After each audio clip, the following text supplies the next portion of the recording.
Hey guys, so I finally got around to playing Power Blade on NES, and I'm very glad I did.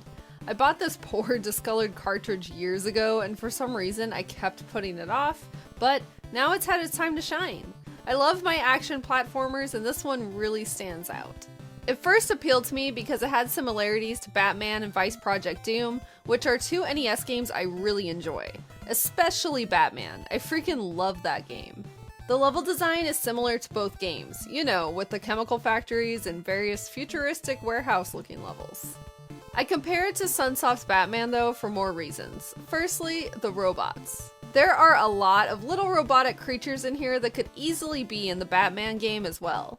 There's even a little ceiling device that constantly drops enemies, just like in Batman. You know, the little place where you farm for power-ups? Power Blade's main character, Nova, uses a boomerang. I mean Power Blade!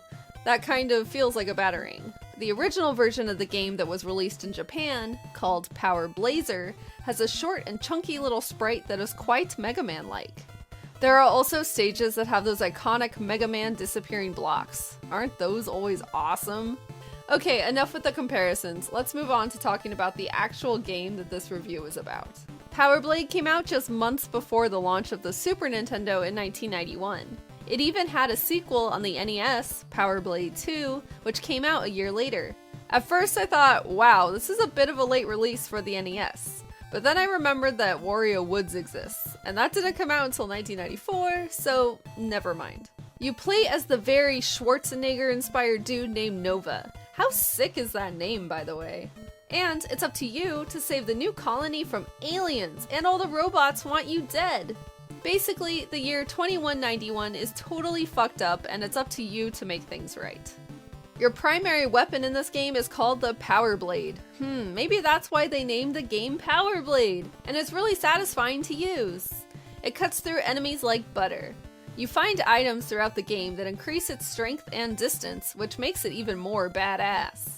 It's kind of like getting whip power-ups in Castlevania. It's extra great when you can throw multiple blades at once. Oh, that's so satisfying. When you get the armor, which allows you to equip the power suit, it's super awesome because your blade is super badass now and can slice through walls. So you can kill enemies in a way more convenient fashion. At first glance, the stages look pretty straightforward, but you quickly realize that this game has a lot of room for exploration. And for getting lost. Wait, I'm confused. Am I going the wrong way now? I'm so confused. The pathways branch out into random rooms, and in most of them you can find power-ups or armor, aka the power suit. So if I'm remembering correctly, you can only have 2 chances to get the armor power-up in each level. So you better hold on to it and not get hit, which is easier said than done. You have to find your friend on every level so they can give you a key card that will allow you to access the boss room. If you don't find your informant friend, you cannot beat the boss and move on to the next level. Because of this, you have to find the informant and then find the boss room. Okay, there's our friend. So, okay, now I'm back to the confusion where I need to figure out how to, get back to that door now that I talked to the friend, and now I have access to get to this boss. In one of the later stages, I found the boss room before finding the informant, and that was annoying. You must have the proper ID card.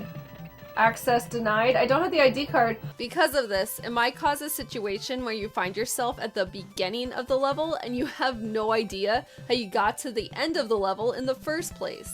Hold on. I'm gonna go down. I don't remember what I do. This is so stressful. Oh, wait, no, we get our guy. Or did we already... I forget. It requires a lot of memorization when it comes to pathways.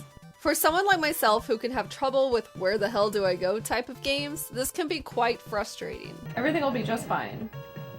That's called Erin's reassuring herself. I do like that it's easy to farm for power-ups. The enemies drop stuff fairly often and they respawn rather quickly, so you can take this as a good or a bad thing. Sometimes it can get annoying because they respawn so fast, but I mean, it's good for farming. I like that hamburgers give you health in this game. If only that was the case in real life. I found most bosses to be relatively easy. I mean, the robot Frankenstein was kind of tricky at first, and so was the last boss, which has 2 forms, but once you get the timing down, you're good. The challenge in this comes in the level itself. There are some awkward jumps, annoying enemies to get past, and of course, it can be easy to get lost if you're someone like me who does better with linear games. That being said, don't let that scare you, because if I can do it, you definitely can. As always, thank you so much for watching, and I will be back again very soon. Bye!